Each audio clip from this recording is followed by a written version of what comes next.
Hello বন্ধুরা, তোমরা সবাই কেমন আছো? বৈশাখী রান্নাঘরে স্বাগত জানাই। আজকে বানাবো লোটে মাছের আলু দিয়ে ঝাল। লোটে মাছটা ভালো করে বেছে কেটে ধুয়ে নিয়েছি। এবার দিয়ে দেবো লবণ, হলুদ, লঙ্কার গুঁড়ো, 1 চামচ রসুন বাটা, 1 চামচ আদা বাটা, চিনি আর কর্নফ্লাওয়ার, আর হচ্ছে 12 চামচে 1 চামচ বেসন দিয়ে ভালো করে ম্যারিনেট করে রেখে দেবো আধা ঘন্টা।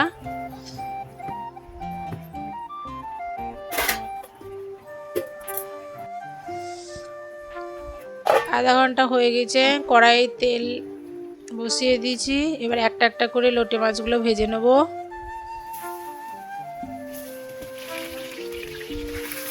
এক পিঠ ভাজা হয়ে গেছে, উল্টে দেবো।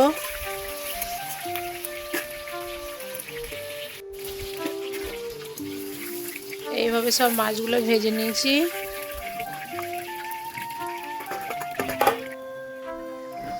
এবার তেল গরম হয়েছে, তেলে দেবো গোটা গরম মশলা, জিরে, তেজপাতা, শুকনো লঙ্কা।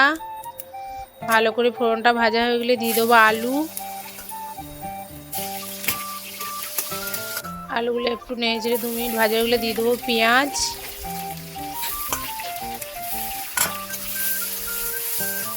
পেঁয়াজ দিয়ে নেড়ে চেড়ে দেবো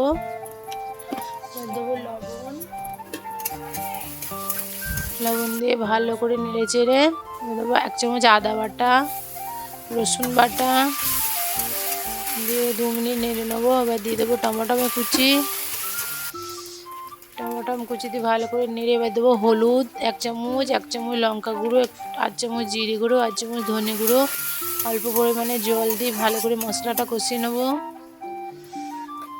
এবার দিয়ে দেবো 1 চামচ কাশ্মীরি লঙ্কা গুঁড়ো কালার আসার জন্য। এবার দেবো 2টো কাঁচা লঙ্কা ভেঙে দিয়ে দেবো। 2 চামচ দইও দিয়ে আবারও ভালো করে কষে নেব। দিয়ে দেবো জল দিয়ে আরও ভালো করে মশলাটা কষে নেব। মশলাটা কষা গিয়েছে, এবার দিয়ে দেবো জল, পরিমাণ মতো জল দিয়ে দেবো। এবার ঢেকে দেবো। 5 মিনিট পর ঢাকাটা খুলে দেখে নেব। এবার মাছগুলো দিয়ে দেবো। মাছগুলো দিয়ে ভালো করে নেড়েচে 2টো কাঁচা লঙ্কা ছিঁড়ে দিয়ে দেবো। এবার দিয়ে দেবো ধনে পাতা কুচি দিয়ে ভালো করে নেড়ে চেড়ে আলু তো সিদ্ধ হয়ে গেছে, মাছগুলো দিয়ে ফুটে উঠলেই নামিয়ে নেবো। লোটে মাছ আলু দিয়ে ঝাল ভালো লাগলে লাইক করো, শেয়ার করো।